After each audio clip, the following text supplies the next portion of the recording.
तो अगले प्रकार की 5वें प्रकार की आप हेडिंग डालिएगा इसमें, ऊष्माक्षेपी अभिक्रिया। पहले इसको पढ़ा के तो रेडॉक्स के आएंगे क्योंकि बहुत बड़ी हेडिंग हो जाएगी फिर। तो ऊष्मा, ये डालिए पहले, ऊष्माक्षेपी अभिक्रिया।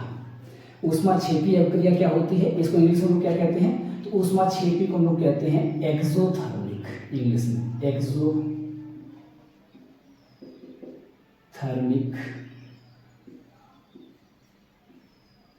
रिएक्शन। ऊष्माक्षेपी अभिक्रिया का मतलब होता है एक्सोथर्मिक रिएक्शन।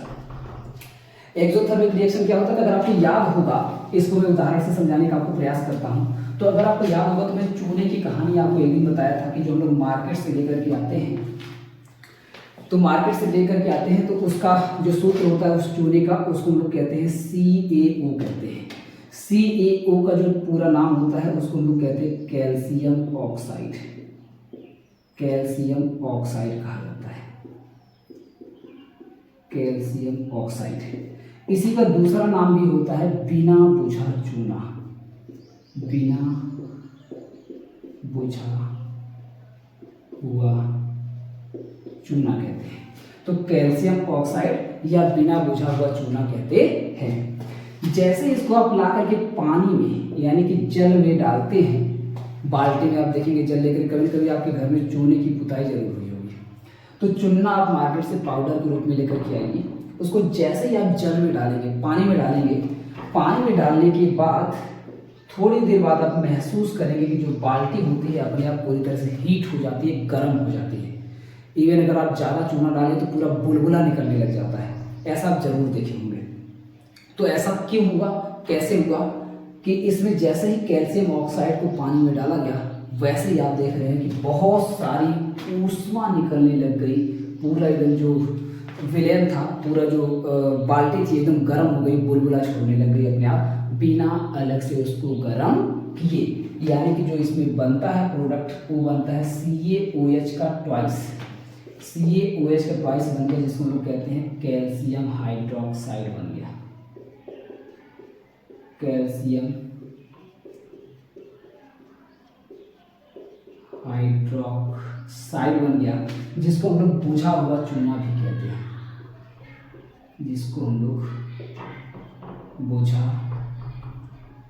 हुआ चूना के नाम से भी जानते हैं।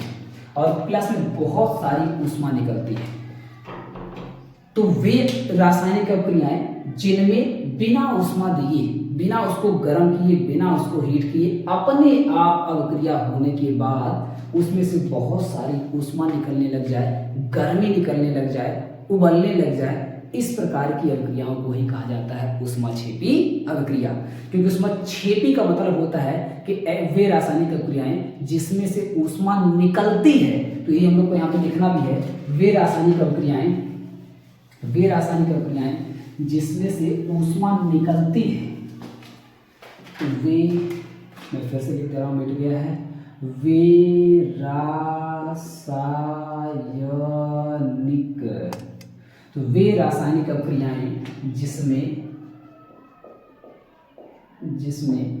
ऊष्मा निकलती है, जिसमें ऊष्मा निकलती है, ऊष्माक्षेपी अभिक्रियाएं कहलाती हैं। ऊष्माक्षेपी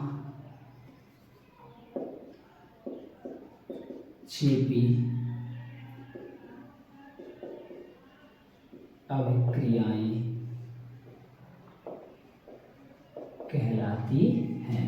ये सब पेपर में आएगा, तो जैसे ही आपको पेपर में आएगा आपको ऐसे ही लिख देना जैसे मैं लिख रहा हूँ, एक एक उदाहरण के साथ आपको याद करना है। तो एकदम सिंपल से इसकी परिभाषा है कि वे रासायनिक अभिक्रियाएं जिसमें ऊष्मा निकलती है, इस प्रकार की अभिक्रियाओं को ऊष्माक्षेपी अभिक्रिया कहते हैं। जैसे चूने को, कैल्शियम ऑक्साइड को ला करके जैसे आप पानी में डालेंगे तो उसमें से अपने आप गर्मी निकलने लगती है, अपने आप ऊष्मा निकलने लगती है, तो ये किस प्रकार की अभिक्रिया हो जाएगी, ये हो जाएगी ऊष्माक्षेपी अभिक्रिया। तो जल्दी से स्क्रीनशॉट लीजिए, फिर हम लोग अगले टॉपिक पर आते हैं, ऊष्मा शोषी अभिक्रिया।